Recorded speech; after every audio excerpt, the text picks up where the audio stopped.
নমস্কার বন্ধুরা, আজ আপনারা দেখছেন এল্ডার কেয়ার ইন্ডিয়া বৃদ্ধাশ্রমের সুন্দর কিছু মুহূর্ত। নমস্কার দিদি। নমস্কার। আপনার নাম কি? কেকা ঘোষ। আপনার কোত্থেকে এসছেন? ভবানন্দপুর থেকে এসেছি। আচ্ছা, ওটা কোথায় পড়ে? কানলা থেকে পড়ে। আচ্ছা আচ্ছা, তো এখানে আপনারা কি উদ্দেশ্যে এসছেন? মায়েদের সাথে একটু সময় কাটানোর জন্য, মায়েদের জন্য কিছু সবজি এনেছি যাতে আচ্ছা আচ্ছা, মায়েরা খায়। নিজেদের বাড়ির সবজি না? বাড়ির সবজি। আচ্ছা, ভালো। তো কতগুলো মায়ের সঙ্গে কথা বলেছেন? তিনজনের সাথে কথা। তিনজনের সঙ্গে চান করছে মায়েরা সব। আচ্ছা, কেমন লাগলো মায়েদের সঙ্গে কথা বলে? খুব ভালো লাগলো।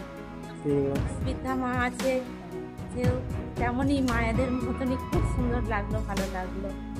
কথা বলে আবার আসবো। আচ্ছা, অবশ্যই আসবেন, তাহলে মায়েদেরও খুব ভালো লাগবে। হ্যাঁ, মায়েদেরও ভালো লাগবে। ঠিক আছে।